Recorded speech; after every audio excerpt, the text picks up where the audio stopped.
بصراحة الجمال والحلاوة كلها زي ما انتم شايفين. احلى بجد تايلوز واحلى تكسبون هتعمليه في البيت بطريقتك وكل سهولة، وبجد بدون تكلفة، يعني حاجة كده من ما فيش.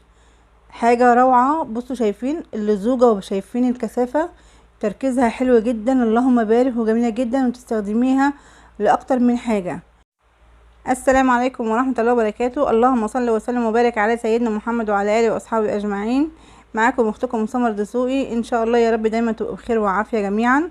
النهاردة زي ما انتم شايفين هنبدأ على طول وصفتنا الجميلة دي. الطريقة حلوة قوي وسهلة ومقادير بسيطة، وإن شاء الله بجد توصلوا نتيجة مبهرة. تستفادوا إن شاء الله بيها. تابعوا معانا الفيديو للآخر عشان في حاجات مهمة جدا لازم تشوفيها وتعرفيها. زي ما انتم شايفين كده معانا النشا ومعانا البطاطس. تمام. وهنبدأ دلوقتي معاكم بكوباية مية. نص كوباية مية هنحط فيها حوالي معلقة ونص من البطاطس، المادة الكاوية اللي هي الصودا الكاوية بتاعتنا، شايفينها. هناخد معلقة ونص. لو عايزة تكثفي يبقى هتخليها 3 معالق. تمام. يعني ممكن تقسميها كمان، بدل المعلقة ونص ممكن تخليها معلقة الا ربع لو انت عايزة تعملي مقدار صغير. احنا هنعمل الوصفة دي هتاخد معانا 8، هطلع لنا 8 برسيل، 8 لتر برسيل. لو انت هتعملي 2 برسيل مفيش مشكلة، نقصي المقادير. تمام. معلقة ونص من البطاطس دوبناهم في المية وركناهم على جنب في نص كوباية. ودي كوباية نشا، هي الكوباية اللي هتعايري بيها النشا، هي اللي هتعايري بيها اي حاجة تانية. هناخد منها كوباية نشا وهنحط مية يا جماعة مش مغلية، بس هي داخلة على الغليان. تمام. يعني مية سخنة جدا بس مش مغلية، علشان ما تكتلش معانا النشا وتخليه مكلكع معانا. فاحنا عايزين نسويه بالراحة خالص كده، سوا طبيعي، يعني على الهادي. تمام. فاحنا مسخنين المية جدا بس مش مغلية. فهننزل شوية شوية مع التقليب المستمر عشان درجة الحرارة توصل للنشا كلها ويبقى في مرحلة التسوية العادية. تمام. فهي مش هتعمل معانا غير ان هي هتحسي المادة النشوية بتاعتها بتستوي، بس بالراحة ببساطة. مش هتكتل معانا ومش هيدخل معانا ومش يعني مش هيحصل له حاجة، بس هيوصل له درجة حرارة كويسة هتساعد معانا في سوى النشا. هنحط مية قد ايه يا سمر؟ هنحط يا جماعة نص لتر، نص لتر على المقادير دي. تمام.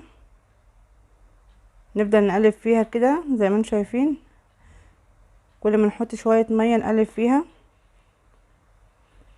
دي التكاية المهمة جدا في تسوية النشا، وكمان عشان تربط معانا كويس جدا في الخلطة اللي احنا بنعملها دلوقتي. معلش هي هتاخد منك مجهود بسيط بس، فان شاء الله بجد تطلع بنتيجة حلوة. كل ما نحط شوية مية نقلب كده. انا خلاص قربت اخلص النص لتر بتاعي. بصوا ما شاء الله اللهم بارك، بقت صافية خلاص، هي كده كويسة جدا. النشا هنا يا جماعة بتساعدنا على نعومة الملابس ونعومة ايدينا، لو انت تستعملي بيها خلطة للصابون فبتديكي نعومة لايديكي وبتحميها. هنا هنعمل كربونات، ومعلقة واحدة من بيكربونات الصوديوم اللي احنا بنحطها على الطعمية يا جماعة، اللي احنا بنحطها على الفلافل. تمام. معلقة واحدة بس. برضو دي حلوة قوي للبي اتش بتاع البطاطس، عامل حماية يعني لايدينا، عشان خاطر المادة الكاوية اللي في البطاطس ما تحرقش ايدينا او تأذينا في حاجة او في جلدنا. فهي عامل حماية جميلة جدا ومساعد وبيعمل معادلة حلوة قوي مع البي اتش. هنقلب كده لحد ما تدوب معانا، وهننزل برضو بمعلقتين، بنص معلقة ملح ليمون يا جماعة، نص معلقة ملح ليمون.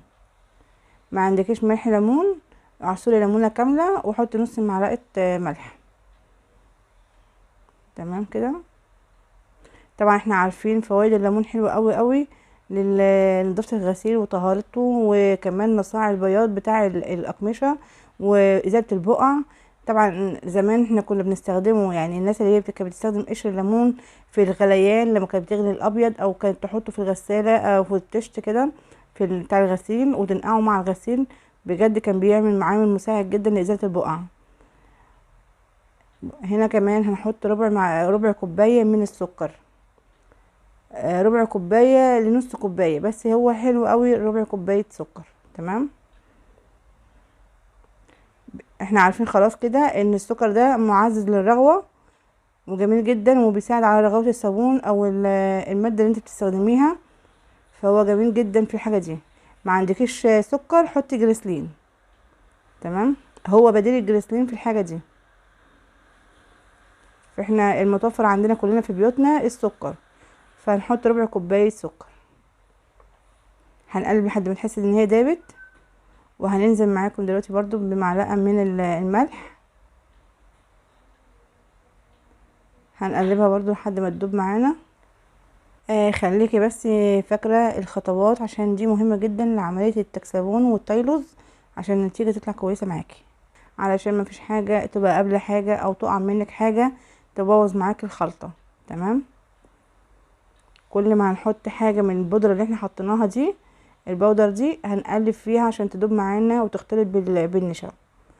فاكرين البطاطس اللي احنا دوبناها في الاول خالص سيبناه لما برد؟ هنحطه دلوقتي اهو معاكم. هيعمل عمليه ربط بسريعه مع النشا. بصوا ما شاء الله اللهم بارك، رغم ان هو بارد يا جماعه، بس بصراحه بصوا على طول قلب معانا زي المهلبيه كده او البلوزه بتاعت زمان. شايفين اهو بقت بتربط معانا بسرعه اهي. كل ما تقلبي كل ما هتربط، كل ما تقلبي سريعا. بصي عندك هاند بلندر مفيش مشكله، عندك اي مضرب كهربائي كده حلو قوي او سلك مفيش مشكله اشتغلي بيه. بس بصراحه هي المعلقه معايا ما قالتش لا. بصوا ما شاء الله اللهم بارك. خلاص كده ربط معانا. بصوا ما شاء الله اللهم بارك. بصوا الخلطه عملت ازاي، جميل جميل جميل بجد، يعني حاجه فوق الوصف. حقيقي بجد هيعجبكم جدا، النتيجه مبهره ما شاء الله اللهم بارك. هعمل معاكم ان شاء الله، استنوني الفيديو الجاي. البرسيل برضو بنفس الخلطه دي قدامكم ان شاء الله. يعتبر دي خامه عندك هتشتغلي بيها على كل حاجه هتصنعيها عندك في البيت، اللي هي خاصه بالمنظفات. يا ريت لو استفدت معانا وشايفه ان الفيديو ده فعلا بجد افادك، ما تبخليش عليا باللايك والاشتراك في القناه، عشان ده بيرفع الفيديو لغيرك. دمتم في حفظ الله ورعايته. السلام عليكم ورحمه الله وبركاته. القاكم في فيديو اخر ان شاء الله.